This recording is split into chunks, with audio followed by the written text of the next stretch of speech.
Dans le cœur isolé des Hautes-Alpes françaises, le petit village de Haut-Valdieu se retrouve piégé, enseveli sous une tempête de neige historique qui a effacé le monde. Les routes sont des fantômes, les technologies modernes inutiles.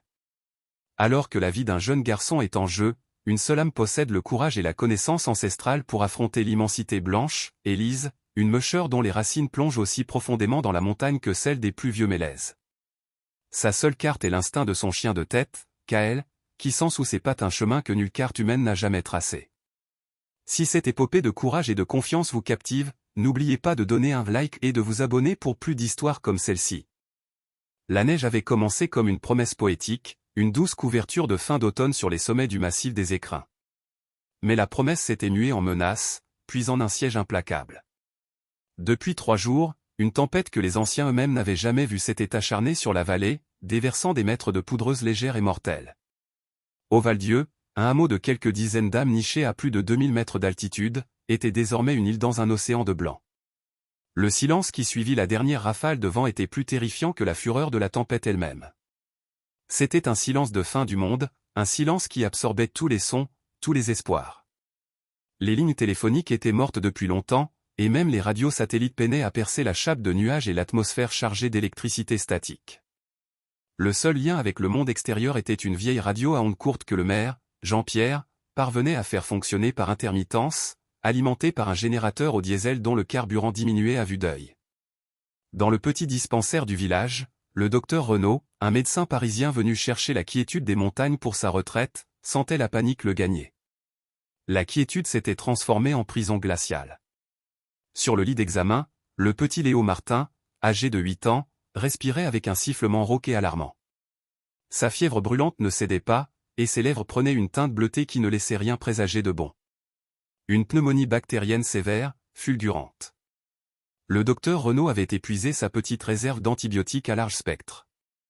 Il avait besoin d'une pénicilline spécifique et puissante, qui se trouvait dans la pharmacie de Briançon, à plus de 50 km de cols et de routes désormais inexistants. Il avait regardé les cartes topographiques, les images satellites de la veille, tout ce que la technologie moderne pouvait offrir. C'était inutile. Le col du Lautaret était une muraille de neige et de glace, avec un risque d'avalanche de niveau 5 sur 5. Les hélicoptères du peloton de gendarmerie de haute montagne, PGHM, étaient cloués au sol, incapables de décoller dans ces conditions. Haut-Valdieu était seul. Il nous reste peut-être 24 heures, tout au plus, murmura le docteur Renaud à la mère de Léo, Sophie, dont le visage était un masque de terreur contenu. Dehors, le soleil perçait enfin les nuages, mais sa lumière était cruelle, révélant un paysage totalement métamorphosé. Les toits des chalets disparaissaient sous des congères de plus de 4 mètres. Les routes, les sentiers, les rivières gelées, tout avait été unifié sous un linceul immaculé et vierge. C'était d'une beauté à couper le souffle, et d'une hostilité absolue. C'est alors que le maire Jean-Pierre fit irruption dans le dispensaire, le visage rougi par le froid et l'excitation. « J'ai réussi à les joindre. La vallée. Ils ne peuvent rien envoyer, mais il y a Élise. » Le nom flotta dans l'air glacial. Élise Dubois. La femme qui vivait seule dans la dernière ferme avant les alpages, celle que certains villageois considéraient comme une excentrique, presque une sauvage. Elle n'utilisait pas de motoneige, préférant le silence et la force de son attelage de chiens de traîneau, une race de husky qu'elle élevait avec une dévotion quasi mystique. Son grand-père était une légende locale, un guide qui, disait-on, pouvait sentir la montagne respirer. Il lui avait tout appris. Jean-Pierre reprit son souffle. Là elle dit qu'elle peut essayer.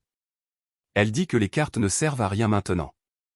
Que c'est à la montagne de décider du chemin, le docteur Renaud, homme de science et de rationalité, sentit un frisson parcourir son échine. Il n'y avait plus de place pour la logique. Il ne restait que cet espoir fou, cette femme étrange et ses chiens, face à la toute-puissance d'une nature qui avait repris ses droits. À quelques kilomètres de là, dans sa bergerie en pierre où la chaleur du poêle à bois se mêlait à l'odeur musquée de ses 12 chiens, Élise Dubois venait de raccrocher la radio. Elle regarda par la fenêtre la mer de nuages en contrebas et les pics acérés au-dessus. Elle n'avait pas peur. Elle ressentait un profond respect, une sorte de dialogue silencieux avec le paysage. Elle se tourna vers son chien de tête, Kael, un mâle magnifique aux yeux vairons, l'un bleu comme un glacier, l'autre d'un brun chaud comme la terre des sous-bois. Il était assis, la fixant, comme s'il avait compris chaque mot de la conversation. Il ne remuait pas la queue. il attendait. Élise posa sa main sur sa tête épaisse et sentit la force tranquille de l'animal. La promesse était faite. Le silence blanc n'aurait pas le dernier mot. La décision prise, l'atmosphère dans la petite ferme d'Élise changea instantanément. Le calme contemplatif fit place à une activité intense, précise, presque rituelle. Chaque geste était le fruit d'années d'expérience, un héritage transmis par son grand-père, Marcel, dont le portrait photographié en noir et blanc trônait sur la cheminée. Il y posait, jeune et fier, piolet à la main, avec un regard qui semblait dire qu'il connaissait chaque secret de ces montagnes. Élise sentait ce regard sur elle tandis qu'elle commençait ses préparatifs. Ce n'était pas une simple expédition, c'était un pacte avec la montagne, et chaque détail comptait. Elle commença par l'équipement. Elle sortit le grand traîneau en frêne et en babiche, une pièce magnifique et robuste qu'elle avait construite elle-même sous l'œil attentif de Marcel des années auparavant. Il était léger mais incroyablement résistant, conçu pour glisser sur la poudreuse profonde tout en supportant de lourdes charges. Elle vérifia chaque lanière de cuir, chaque jointure, resserrant ce qui devait l'être, songeant que la vie d'un enfant et la sienne dépendaient de la solidité de ces quelques morceaux de bois courbés. Ensuite, elle prépara le chargement, en appliquant la règle d'or du musher, l'essentiel, et rien que l'essentiel. Au fond du traîneau, elle cala la boîte métallique contenant le précieux sérum et les antibiotiques, enveloppés dans plusieurs couches de peau de mouton pour la protéger du gel extrême. À côté, elle plaça sa propre trousse de survie, des allumettes étanches, un couteau de chasse, une couverture de survie thermique, une petite pharmacie personnelle, et une gourde isotherme remplie d'un thé brûlant et sucré. Elle ajouta des barres énergétiques pour elle, et surtout, la nourriture des chiens. Des blocs de viande et de graisse congelée, riches en calories, qu'elle avait préparés elle-même. C'était leur carburant, leur seule source de chaleur et d'endurance. Elle en prit suffisamment pour 3 jours, espérant de tout cœur n'avoir besoin que d'une fraction de cette réserve. Pendant qu'elle travaillait, les 11 autres chiens de la meute, sentant l'imminence d'un départ, s'agitaient dans leur enclos. Leurs aboiements excités se mêlaient au son du vent dans les mélèzes. C'étaient des athlètes, nés pour courir, et la claustration forcée par la tempête les avait rendus fous. Élise alla les voir, les calmant d'une voix douce, choisissant les 7 qui l'accompagneraient en plus de Kael. Elle ne les choisit pas seulement pour leur force, mais pour leur intelligence, leur endurance et leur cohésion. Il y avait Inua et Scylla, les Wild Dogs, les plus puissants, placés juste devant le traîneau. Puis les Team Dogs, 4 bêtes solides et travailleuses. Et enfin, Kael, le chef, l'alpha, le cerveau de l'opération. Le lien qui unissait Élise à Kael transcendait la simple relation entre un humain et un animal. Il était son confident, son partenaire, une extension de sa propre volonté. Elle se souvenait du jour où son grand-père le lui avait offert, un chiot maladroit aux yeux étranges. Celui-ci, avait dit Marcel en posant sa main rugueuse sur la tête du chiot, il n'a pas les yeux sur la piste, il a les yeux dans la piste. Il voit ce qui est en dessous. Il sent la mémoire de la terre. Ne l'éduque pas comme un chien, parle-lui comme à un égal. Élise avait suivi ce conseil à la lettre.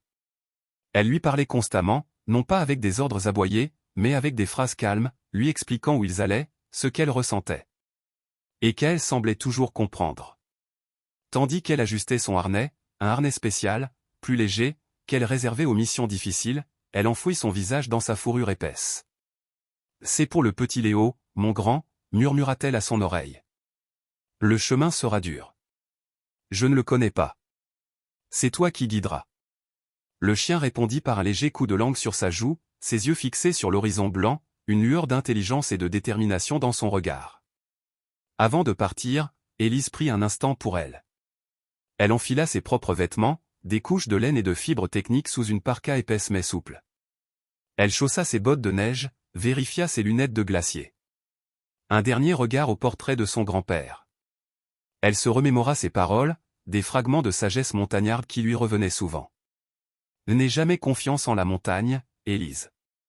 Aie confiance en ta connaissance d'elle. Et si ta connaissance ne suffit plus, fais confiance au chien. Un bon chien de tête sent le chemin que les hommes ont oublié. Il se souvient des anciennes routes, celles des bêtes et des premiers bergers. La draille, la voie tracée par des milliers d'années de passage. La neige peut la cacher à nos yeux, mais pas à leur instinct. C'était sur cette croyance, cette foi presque irrationnelle en la mémoire instinctive de son animal, que reposait toute la mission. La science avait échoué. La technologie était impuissante.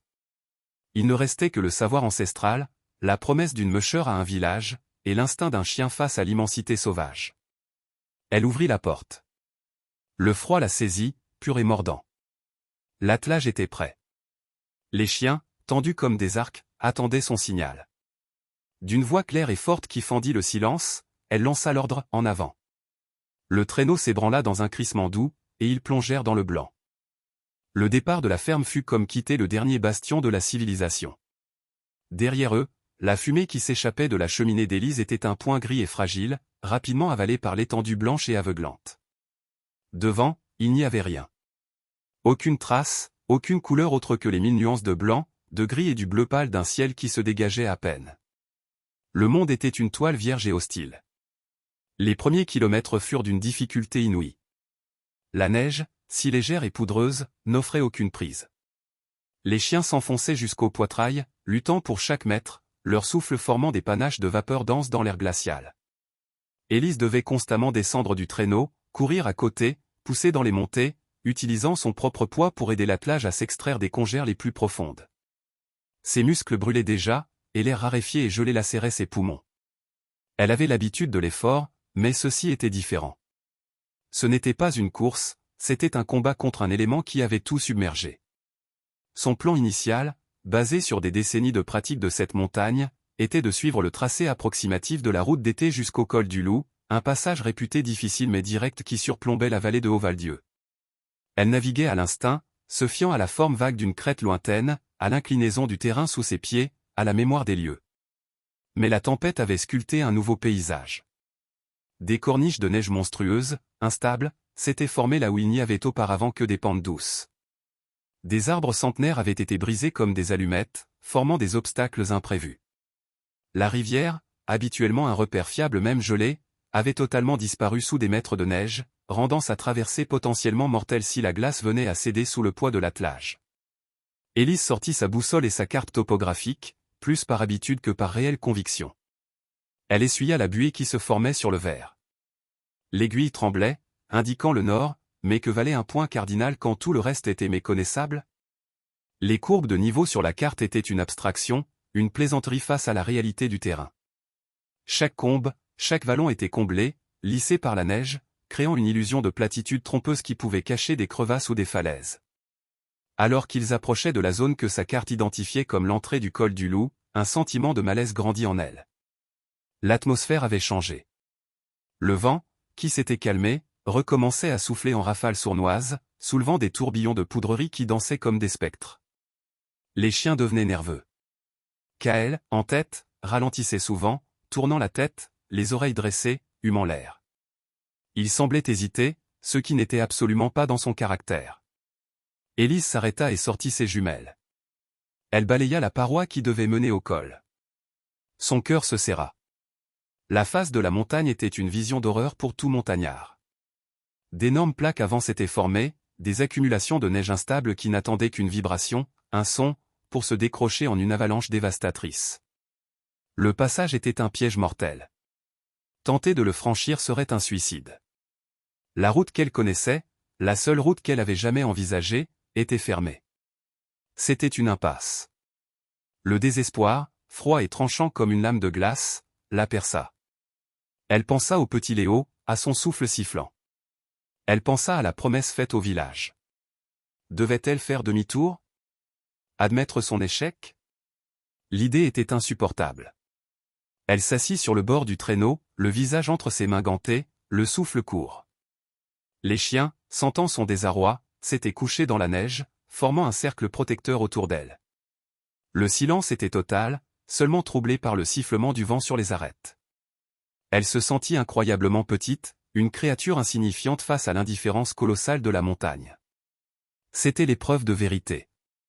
La connaissance humaine, la sienne, celle des cartographes, venait d'atteindre sa limite. Elle leva les yeux vers la paroi, puis vers la vallée derrière elle, d'où elle venait. Un retour en arrière semblait tout aussi long et périlleux. Ils étaient pris au piège, dans l'étreinte glaciale du col du Loup.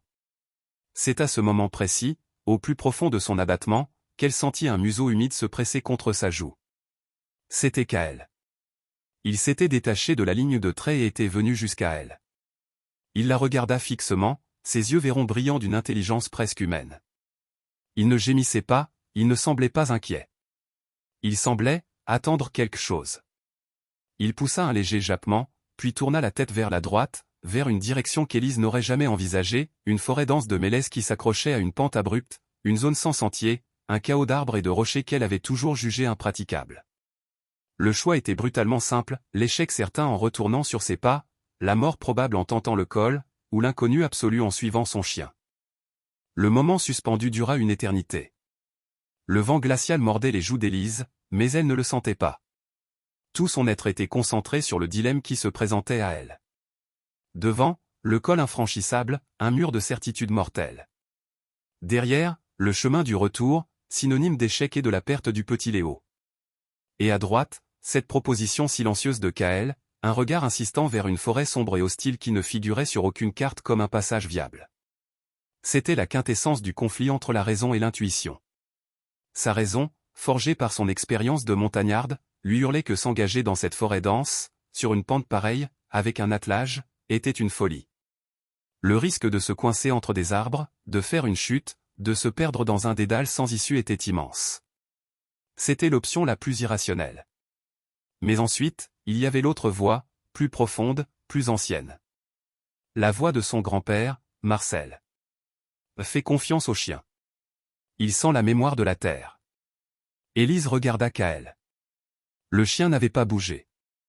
Il se tenait là, statue de fourrure et de muscles, la tête tournée vers la forêt. Il ne la pressait pas, il lui offrait simplement une autre possibilité. Ce n'était pas l'agitation d'un animal perdu, mais le calme d'un guide qui connaît le chemin. Elle observa le reste de l'attelage. Les autres chiens, d'habitude prompts à se reposer à chaque arrêt, étaient maintenant sur leurs pattes, attentifs, leurs regards non pas tournés vers elle, mais vers Kaël. La meute entière semblait attendre, en accord avec son chef. Cette unité, cette confiance aveugle de la meute en son leader, fut l'élément déclencheur. Si sept chiens, dont la vie dépendait de leur instinct de survie, étaient prêts à le suivre dans l'inconnu, qui était-elle pour douter? Elle se leva, la décision prise. Une étrange sérénité l'envahit, la sérénité de ceux qui s'abandonnent à une force plus grande qu'eux. Elle ne commanderait plus, elle suivrait. Elle ne serait plus la meucheur, elle serait un passager de la confiance. D'accord, mon grand, dit-elle à voix haute, sa voix un peu rauque. Montre-moi. Montre-moi le chemin que les hommes ont oublié.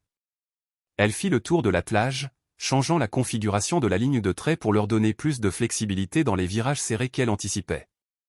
Elle tapota chaque chien sur la tête, leur murmurant des mots d'encouragement.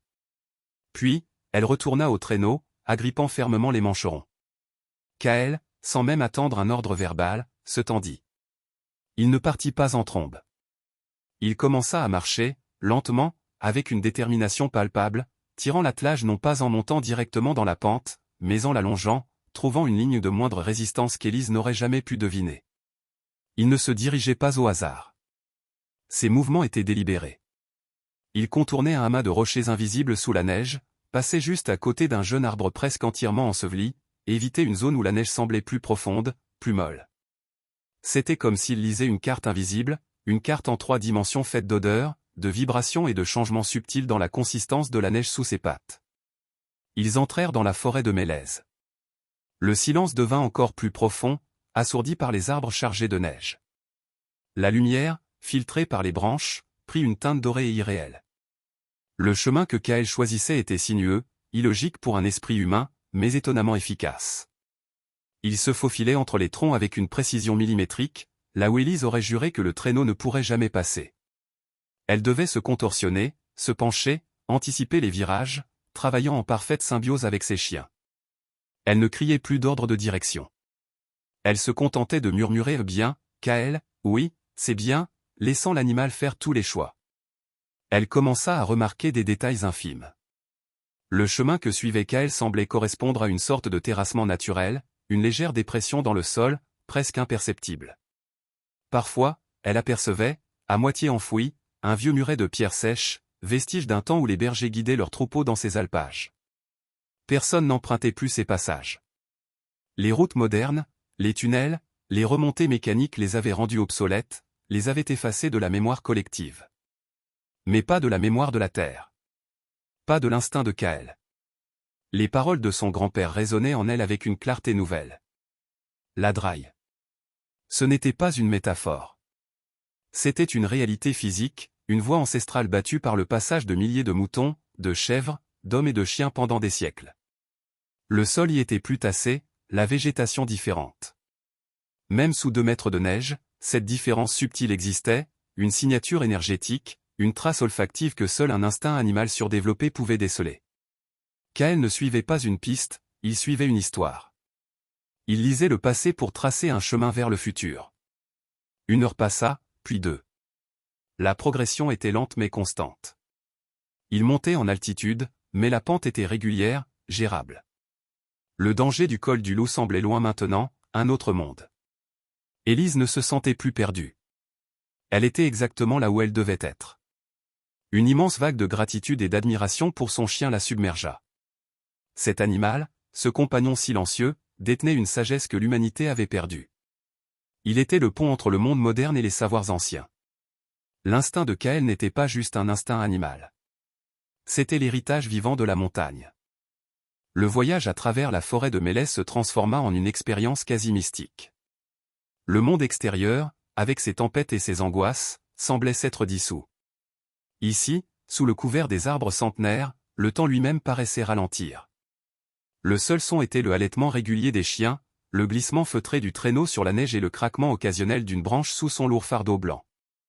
Élise était entrée dans un état de concentration totale, son corps et son esprit entièrement dédiés à suivre la voie tracée par Kael. Elle ne pensait plus à la destination, ni même au danger. Elle vivait l'instant présent, chaque virage, chaque dénivelé, chaque décision instinctive de son chien de tête. Elle faisait corps avec l'attelage, devenant une partie de cet organisme unique et déterminé qui se frayait un chemin à travers le chaos. La Draille, comme elle l'appelait désormais dans son esprit, n'était pas un sentier au sens traditionnel du terme. C'était plutôt un corridor invisible.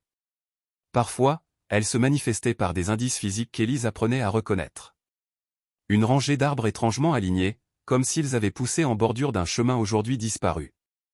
Un affleurement rocheux usé et poli d'une manière qui ne pouvait être que le fait de milliers de sabots et de pieds. Un changement soudain dans la densité de la forêt, suggérant une ancienne clairière de pâturage. Ces signes étaient fugaces, des murmures du passé, mais ils confirmaient ce que l'instinct de Kael lui dictait. Il ne se contentait pas de sentir le chemin, il le lisait avec une fluidité déconcertante. Il anticipait les obstacles bien avant qu'ils ne soient visibles, ajustant sa trajectoire avec une grâce et une économie de mouvement qui forçaient l'admiration. Alors qu'il gagnait en altitude, la forêt commença à s'éclaircir, laissant place à des pentes plus ouvertes, balayées par le vent. Le paysage redevint plus grandiose et plus menaçant. Ils étaient maintenant sur un flanc de montagne exposé, loin de tout itinéraire connu. C'est là que se présenta une nouvelle épreuve. Devant eux, une large combe, une dépression en forme de cuvette, dont la pente semblait instable. Élise sentit son estomac se nouer. C'était le type même de terrain propice aux avalanches. Un piège parfait. Elle arrêta l'attelage, le cœur battant. Sa première réaction fut de chercher un moyen de contourner la combe, même si cela impliquait un long détour. Mais Kael était immobile, regardant droit devant lui, non pas avec hésitation, mais avec une sorte d'assurance tranquille. Il ne semblait pas sentir de danger. Élise descendit du traîneau et s'avança prudemment, sondant la neige avec l'un de ses bâtons. Elle s'attendait à trouver une couche de neige fragile, instable, posée sur une sous-couche gelée, la recette classique pour une plaque à vent. Mais la neige était étonnamment dense, compacte. Le vent, qui aurait dû accumuler la poudreuse dans cette cuvette, semblait l'avoir balayée. Confuse, elle leva les yeux. Elle comprit alors. La configuration de la crête au-dessus de créait un courant d'air particulier, un effet venturi qui accélérait le vent à travers la combe, empêchant la neige de s'accumuler en couches dangereuses. Le chemin le plus sûr n'était pas de contourner la combe, mais de la traverser en son centre. C'était totalement contre-intuitif, un paradoxe montagnard que seule une connaissance intime et multigénérationnelle du terrain ou un instinct animal infaillible pouvait révéler. Kael le savait.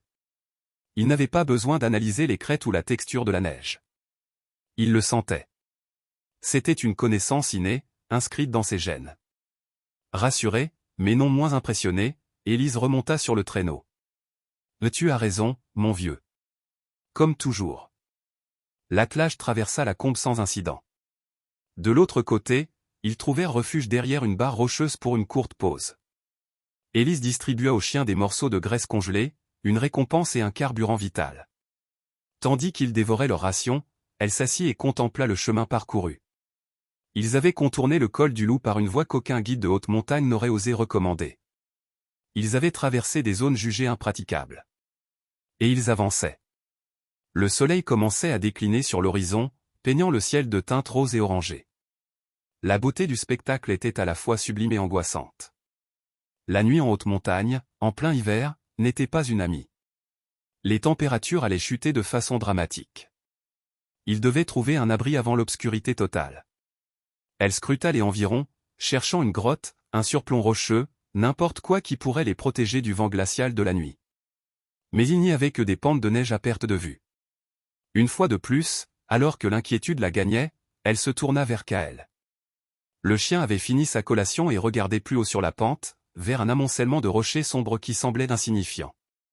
Il poussa un petit gémissement, une invitation. La Draille oubliée n'était pas seulement un chemin, c'était aussi une promesse de survie. Le crépuscule tomba avec la rapidité brutale des fins de journée en montagne. Le ciel passa du orange flamboyant au violet profond, puis à un noir d'encre piqué de milliers d'étoiles froides et indifférentes. La température chuta vertigineusement. Le froid n'était plus seulement une sensation, c'était une présence physique, une entité qui cherchait à s'infiltrer sous les couches de vêtements, à voler la chaleur des corps vivants. L'amoncellement de rochers vers lequel Kael les avait guidés se révéla être plus qu'un simple tas de cailloux. C'était l'entrée effondrée d'une ancienne borie, une cabane de berger en pierre sèche, dont seul le soubassement avait résisté aux outrages du temps et des éléments.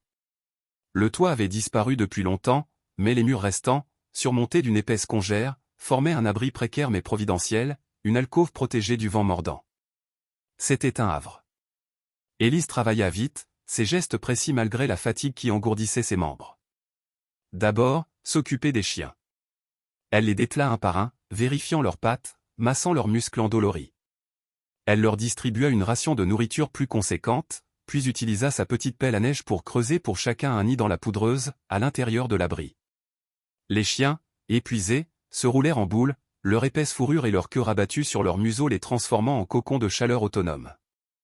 Ils s'endormirent presque instantanément, leur confiance en elle absolue. Puis, ce fut son tour. Elle sortit un petit réchaud à gaz de son sac, une merveille de technologie compacte qui semblait presque déplacée dans ce décor ancestral. Elle fit fondre de la neige pour remplir sa gourde et préparer une soupe déshydratée. Le liquide chaud qui coula dans sa gorge fut comme une résurrection. Elle s'enveloppa dans sa couverture de survie, son dos appuyé contre la paroi rocheuse froide, et mangea lentement, forçant son corps à accepter les calories dont il avait désespérément besoin. La nuit, cependant, amena avec elle bien plus que le froid. Elle amena les murmures de la montagne. Le silence n'était jamais complet. Il y avait le sifflement incessant du vent sur les crêtes, un son qui ressemblait parfois à une plainte lointaine. Il y avait les craquements sinistres du manteau neigeux qui se tassaient, des bruits sourds qui semblaient venir des entrailles de la terre. Et puis, il y avait les autres sons, ceux de son esprit épuisé. La fatigue et le froid commençaient à jouer avec ses sens. Dans le bruissement du vent, elle crut entendre la voix de son grand-père, lui répétant ses vieux conseils. Dans l'ombre projetée par la lune sur les rochers, elle crut voir passer les silhouettes fantomatiques de bergers et de leurs troupeaux. Elle n'eut pas peur. Ces hallucinations étaient étrangement réconfortantes, comme si les gardiens de ce chemin oublié veillaient sur elle. Elle se sentait comme un maillon d'une longue chaîne, une passeuse d'histoire, guidée par un chien qui était le dépositaire de toute cette mémoire. Au milieu de la nuit, un bruit bien réel la tira de sa somnolence. Un grondement sourd, lointain mais puissant, qui fit vibrer le sol sous elle. Une avalanche. Quelque part, sur un autre versant, une plaque de neige avait cédé, dévalant la pente dans un fracas de mort blanche. Les chiens se réveillèrent en sursaut, les oreilles dressées. Kael émit un grognement bas. Le son s'éteignit, laissant derrière lui un silence encore plus lourd qu'avant. C'était un rappel brutal de la précarité de leur situation, de la puissance destructrice qui sommeillait tout autour d'eux. Le chemin qu'ils suivaient n'était pas sûr par magie, il était plus sûr, mais le danger restait omniprésent. La montagne donnait, mais elle pouvait tout reprendre en un instant. Élise sentit une vague de doute l'envahir. Était-elle folle d'être ici? Avait-elle mis en danger la vie de ses précieux chiens pour une cause peut-être déjà perdue? Le visage du petit Léo lui revint en mémoire, et elle chassa ses pensées. Le doute était un poison plus dangereux que le froid. Elle se leva et fit le tour de ses chiens endormis, ajustant leur couverture de neige, leur parlant doucement. Leur chaleur, leur présence vivante, était son encre dans la réalité. Kaël leva la tête et la regarda, et dans ses yeux, elle ne vit aucune peur, seulement une confiance inébranlable. Il posa sa tête sur ses pattes et se rendormit. Sa sérénité était contagieuse. Élise retourna s'asseoir, son dos contre la pierre. Elle ferma les yeux, non pas pour dormir, mais pour écouter. Écouter le vent, la neige, le silence. Écouter les murmures de la montagne. Elle ne luttait plus contre elle. Elle faisait partie d'elle. Elle attendait l'aube, avec la patience que seule la haute montagne peut enseigner. L'aube arriva comme une bénédiction. Ce ne fut d'abord qu'un changement subtil dans l'obscurité, un passage du noir absolu à un gris anthracite profond. Puis, une ligne d'un rose timide se dessina à l'est, derrière les pics acérés qui déchiraient le ciel. Lentement, la lumière gagna, chassant les ombres, révélant un monde sculpté par le gel nocturne. Chaque cristal de neige scintillait, transformant le paysage en une mer de diamants. Le froid était à son paroxysme, un froid sec et pénétrant, mais la promesse du soleil apportait avec elle une vague de renouveau et d'espoir. Élise était déjà debout, ses membres raides et douloureux, mais son esprit clair et déterminé. La routine reprit le dessus, un antidote à la peur et à l'épuisement. Faire fondre de la neige, boire un thé chaud, manger une barre énergétique. Nourrir les chiens, vérifier à nouveau leur harnais et leurs pattes. Chaque action était un pas de plus vers l'objectif. Quand l'attelage fut prêt, le premier rayon de soleil frappa le sommet de la montagne, déclenchant une cascade de lumière dorée sur les pentes. C'était un spectacle d'une beauté à couper le souffle, un cadeau pour les yeux et pour l'âme. Revigorés par le repos et la nourriture, les chiens étaient impatients de repartir. Kaël, en tête, tirait déjà sur la ligne, le regard fixé sur la crête qui les dominait. La dernière étape du voyage serait la plus technique et la plus exposée. Pour atteindre Auval-Dieu, ils devaient franchir cette crête et basculer sur l'autre versant. Selon la carte mentale qu'Élise s'était construite en se basant sur la trajectoire de Kaël, le village ne devait plus être très loin en contrebas. Mais entre eux et le village se dressait cette dernière barrière. La montée fut lente et ardue. Ils progressaient en lacets serrés sur une pente de plus en plus raide. La neige, durcie par le gel nocturne, offrait une meilleure adhérence, mais le risque de glissade était constant. Élise devait utiliser tout son savoir-faire de musher, jouant avec son poids sur le traîneau, anticipant chaque changement de terrain, et aidant les chiens par des commandes vocales précises et encourageantes. Enfin, ils atteignirent la crête. Le spectacle qui s'offrit à eux fut vertigineux. D'un côté, la vallée qu'ils venaient de conquérir, un dédale de montagnes et de forêts qui s'étendait à perte de vue. De l'autre, un vide immense. Et tout en bas, niché dans un repli de la montagne, si petit qu'il semblait être un jouet, se trouvait Auval-Dieu. Élise retint son souffle. Elle pouvait distinguer les toits des chalets, de petites taches sombres sur le blanc immaculé. Et d'une cheminée, la plus proche du dispensaire, s'élevait un mince filet de fumée, un signal de vie fragile et tenace dans l'immensité glaciale. C'était la lumière au bout du tunnel, la promesse de la fin du voyage. Une joie immense, mêlée d'un soulagement profond, la submergea. Des larmes gelèrent instantanément sur ses joues. Ils y étaient presque. Mais la descente s'annonçait tout aussi périlleuse que la montée. La pente était abrupte et parsemée de barres rocheuses dissimulées par la neige. Une erreur de trajectoire, un traîneau qui prendrait trop de vitesse, et ce serait la catastrophe. Élise attacha une corde à l'arrière du traîneau et la passa autour d'un piton rocheux pour maîtriser la première partie de la descente, agissant comme un frein humain. Les chiens, guidés par Kaël, descendaient avec une prudence infinie, leurs griffes cherchant la moindre aspérité dans la neige durcie. Kaël ne choisissait pas la ligne la plus directe, mais une série de vires et de traverses qui serpentaient sur la face, évitant les zones les plus dangereuses. Il semblait connaître chaque rocher, chaque rupture de pente. La confiance d'Élise en lui était désormais totale, absolue. Elle ne se posait plus de questions, elle agissait en symbiose avec lui. Le traîneau, lourd de sa précieuse cargaison, était un pendule qu'elle devait contrôler avec force et précision. Mètre après mètre, il perdait de l'altitude. Le village grandissait, devenant plus distinct. Élise pouvait maintenant voir du mouvement, des silhouettes sombres qui sortaient des maisons, pointant dans leur direction. Ils avaient été repérés. L'image de ce petit attelage descendant une paroi jugée infranchissable devait être une apparition surréaliste. Le dernier obstacle fut une corniche de neige formée par le vent, surplombant de plusieurs mètres une pente plus douce qui menait directement aux premières maisons. Il n'y avait aucun moyen de la contourner. Élise prit une grande inspiration. Elle détela les chiens, sauf Kael et les 2 Wild Dogs. Elle attacha une longue corde à l'avant du traîneau, fit descendre les chiens, puis, avec précaution, fit basculer le traîneau dans le vide. Il atterrit avec un bruit sourd dans la poudreuse en contrebas. Elle descendit ensuite en rappel le long de sa corde, réattela les chiens, et se laissa glisser sur les derniers mètres. Ils avaient réussi. Ils étaient sur le plat, à moins de 100 mètres du village. Les aboiements joyeux de ces chiens résonnèrent dans la vallée silencieuse. C'était le plus beau son qu'Élise ait jamais entendu.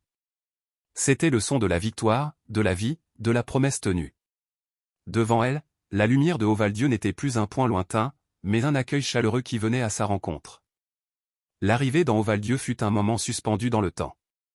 Les villageois, qui avaient suivi leur descente avec un mélange d'incrédulité et d'espoir, sortirent des maisons et convergèrent lentement vers elle, comme s'ils n'osaient pas croire à ce qu'ils voyaient.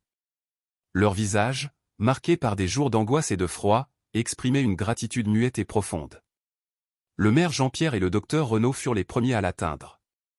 Le docteur, homme de science et de fait, regarda Élise, puis l'attelage, puis la paroi vertigineuse d'où il venait, et secoua la tête, incapable de formuler une pensée cohérente.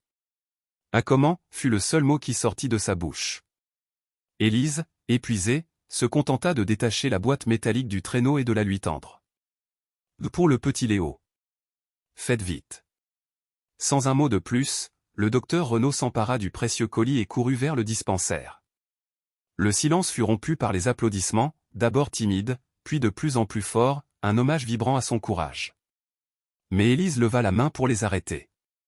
Elle s'approcha de Kael, s'agenouilla dans la neige et enfouit son visage dans sa fourrure. « C'est lui, dit-elle d'une voix claire, pour que tout le monde l'entende. Ne me remerciez pas, remerciez-le. Il connaissait un chemin que nous avons tous oublié. » Les villageois regardèrent le chien avec un nouveau respect, une sorte de crainte révérencieuse. Ils ne voyaient plus un simple animal, mais une créature dépositaire d'une sagesse ancestrale, le gardien d'un secret de la montagne. Sophie, la mère de Léo, s'approcha et posa une main tremblante sur la tête de Kael, des larmes de gratitude coulant sur ses joues. Le chien, d'habitude si réservé avec les étrangers, accepta la caresse avec une dignité calme. Tandis qu'Élise s'occupait de ses chiens, leur donnant de l'eau et les installant dans une grange chaude qu'on lui avait offerte, la nouvelle de la guérison de Léo se répandit comme une traînée de poudre. Les antibiotiques avaient agi rapidement. Sa fièvre avait commencé à baisser, sa respiration à se calmer. La vie était revenue à Haut-Val-Dieu, apportée par une femme et son attelage. Le soir, alors qu'une fête improvisée s'organisait dans la salle communale, Élise resta à l'écart, préférant la compagnie silencieuse de ses chiens. C'est là que la rejoignit un des plus vieux habitants du village, Monsieur Armand, un ancien berger de 90 ans à la mémoire aussi acérée que les sommets environnants. Il s'assit à côté d'elle sur une botte de foin.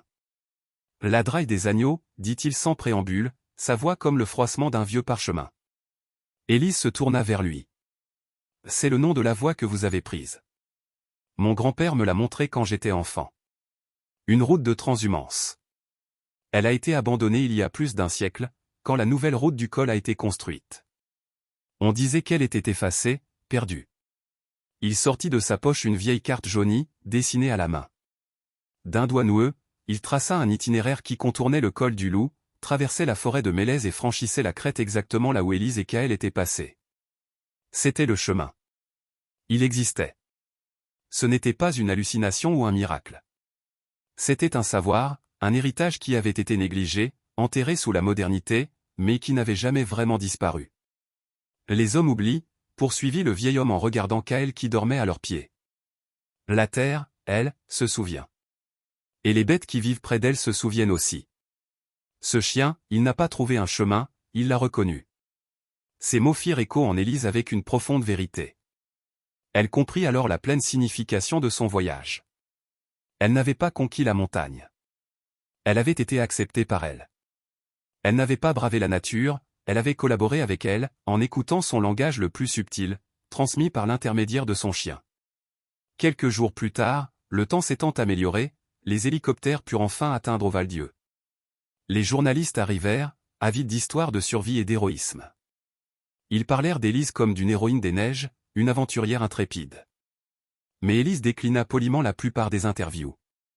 La vérité de son histoire était plus simple et plus complexe, et elle savait que peu de gens pourraient la comprendre. Son exploit n'était pas un acte de domination sur la nature, mais un acte d'humilité et de confiance. Alors que le village reprenait lentement une vie normale, Élise prépara son attelage pour le retour. Le chemin serait plus facile maintenant, la trace était faite. Avant de partir, elle se tint sur les hauteurs du village et regarda les montagnes, ces géants de roches et de glace. Elles n'étaient plus pour elle un simple décor ou un défi à relever. Elles étaient un livre d'histoire, un sanctuaire de mémoires anciennes. L'héritage des anciens n'était pas dans les vieilles cartes ou les livres. Il était vivant, dans l'instinct d'un chien, dans le murmure du vent, et dans le cœur de ceux qui prenaient le temps d'écouter. Et en repartant, glissant en silence sur la neige, elle savait qu'elle et Kaël emportaient avec eux bien plus que la gratitude d'un village. Il emportait la certitude que les chemins les plus importants ne sont pas toujours ceux que l'on peut voir.